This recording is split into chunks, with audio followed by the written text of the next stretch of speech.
Hi, my name is Themis. I'm an accredited practicing dietitian and spokesperson for the Dietitians Association of Australia. Today, I'm going to share with you some of my top nutrition tips that you can use from the comfort of your own home. Today, I'm going to show you how to make a dish called butter lentils. It's super simple, it's going to be loaded with nutrition, and best of all, it's going to be made using a heap of ingredients you've probably already got in your pantry, in your fridge, or you'll be able to easily find. The first thing we need to do though is give our hands a wash. Make sure you wash your hands thoroughly for around about 20 to 30 seconds or for the duration of happy birthday. Thoroughly wash your hands underneath your nails, between your fingers, and all the way up to the tops of your wrists. Then, once you've finished washing, use warm water to rinse your hands and use paper towel to dry them.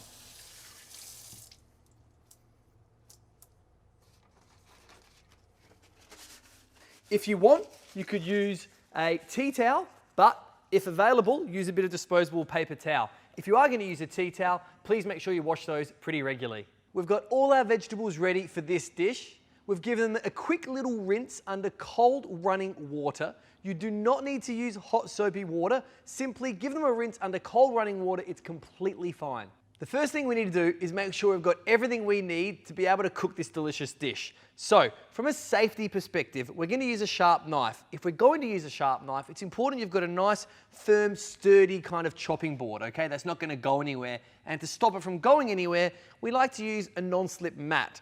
A non-slip mat or a wet chucks cloth underneath our board stops it from sliding around, and that reduces the likelihood of you potentially cutting yourself. Also make sure that you've got a bin bowl. I put my paper towel in here. All the little scraps and bits and pieces are going to go into our bin bowl just to make sure we've got a nice clean working space. This is my bowl for my chopped up bits and pieces, my onion, my carrot, my ginger and so forth. We've got a large frying pan and a pot over here that I've filled with some water. We're going to get that boiling. We're going to get our rice cooking straight away. So we've got our brown rice cooking away there, nice boiling water. We're going to have it in there for about kind of 15 to 20 minutes or until it's tender. Meanwhile, we're going to get our pan on here. Nice high heat for our frying pan. And we're going to get started on chopping up our capsicum, our carrot and our onion. We're going to get this into the pan. Firstly, with our capsicum, just chop the top off there, put that into our little bin bowl, and then we're going to remove the cheeks of our capsicum, okay? That's going to make it nice and easy to slice. A little tip when slicing capsicum, okay? What I want you to do is I don't want you to chop it on the leathery part here, this kind of more rubbery part. Cut it on the inside. It's much easier to slice, and look at that, much safer as well. I'm using a large chef's knife to slice through nice and evenly, okay? Using my finger here to guide my knife.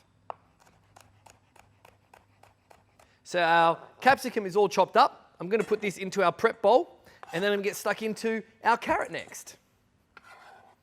Now, when slicing a carrot, there's a couple of important things to remember. Obviously, it's a round object. It doesn't have any firm or straight edges. I'm just going to chop the top off there, as well as the bottom.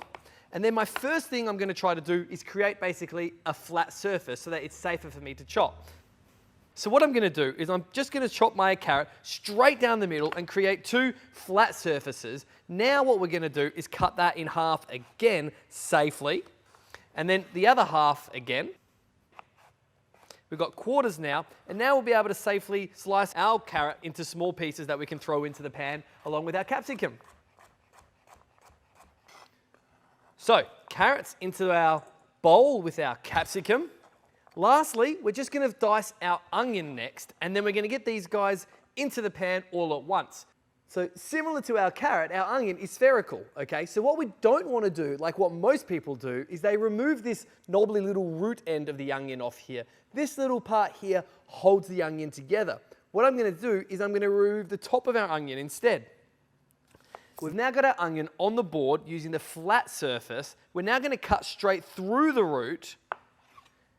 And then we've got two more flat surfaces. And now, to have a beautiful, consistent dice, what we're going to do is we're going to just gently slice one incision parallel to the board and another incision parallel to the board here too. But we're not cutting the root end off. And we've now had two cuts into our half an onion here, and the root is still holding it together. And then what we're going to do is we're going to slice perpendicular or opposite to those cuts. Again, not all the way to the end, maintaining the root And all of a sudden, now our onion has had about probably 7 or 8 slices in it, and it's still being held together. It's looking beautiful. Then, to finish, we just slice our onion through, and we get this lovely little dice.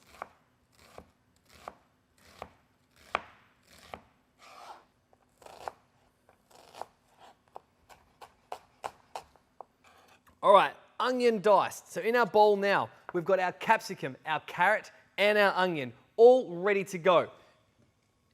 Good drizzle of extra virgin olive oil into our kind of medium heat pan, okay? We don't want it to be super hot in this instance because we want these vegetables to sweat down and soften and to kind of get to know each other and absorb each other's flavors. So we're going to get this into a gentle sizzle. Love that. Cook with our ears right now as well. Cook with our eyes, cook with our ears, cook with our nose, all of our senses so we can understand what's happening. Grab a wooden spoon, give it a little gentle stir,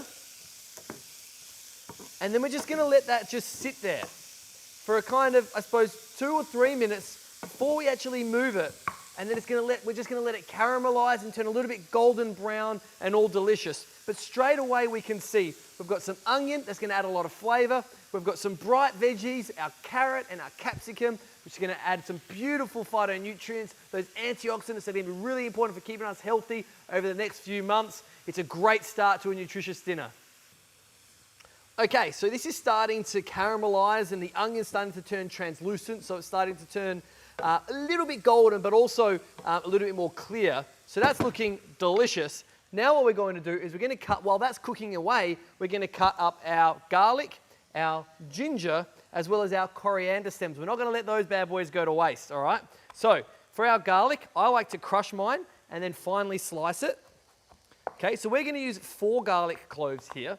A lot of people at home might think 4 garlic cloves, that's quite a bit. The truth is there's a lot of flavor and nutrition in these kinds of foods, but if you're going to cook a dish quickly, you do need to use a fair bit of them because they don't have a lot of time to kind of marinate or develop the flavor of the dish, okay? So 4 cloves of garlic. If you want to use 5 or 6, be my guest.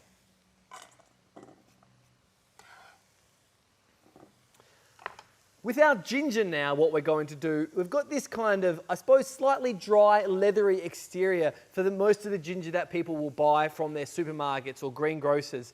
So what I want you to do is I want you to just remove this. You're going to be a little bit wasteful here. If you need to, you can throw this into the compost or you can put this into a cup of tea or something or into an Asian soup or something. It's delicious. But remove the skin just pretty roughly, okay? You can peel it if you want to as well. Into our bin bowl. And now we're going to basically, we've got nice flat edges here. I'm going to create another flat edge straight through the middle. And now I'm going to slice my ginger and add this into my garlic as well.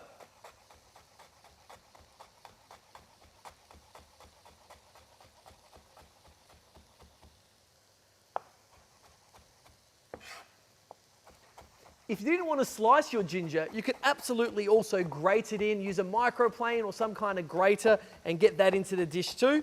If you don't have any fresh ginger or fresh garlic at home and you can't get any, no problems. Feel free to use jarred ginger or garlic. They're just as effective.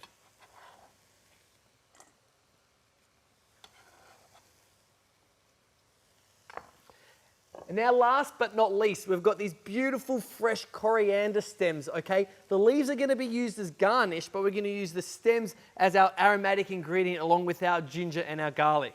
Just remove the little roots at the bottom, again, into our bin bowl. You'll notice I haven't got many more than kind of 1 ingredient on my board at any one time, okay?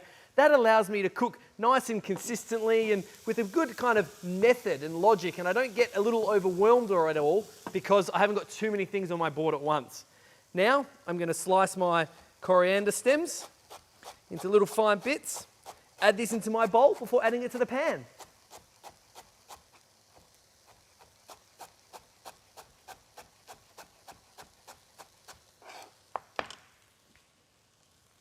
So our capsicum and our carrot is starting to soften.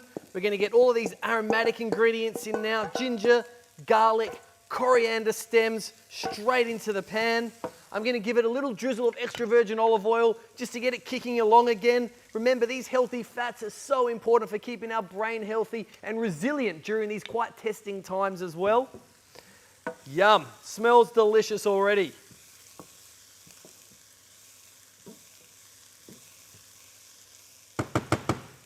Our carrot, capsicum and onion, along with our aromatic ingredients, the coriander stems, garlic and ginger, have been cooking down for now about kind of 5 or 6 minutes. So they're beautiful and fragrant, and we're really happy with where they're at. I've cleared my chopping board and my knives and everything because I don't need those anymore. All I'm going to do is now start adding the key ingredients into the pan.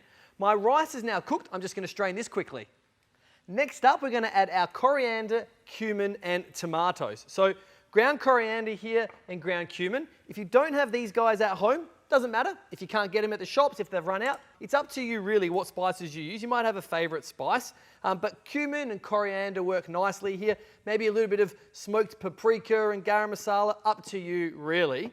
Now I'm going to add my tinned tomatoes as well. I want to make sure now I'm bringing my pan up to a nice high heat too.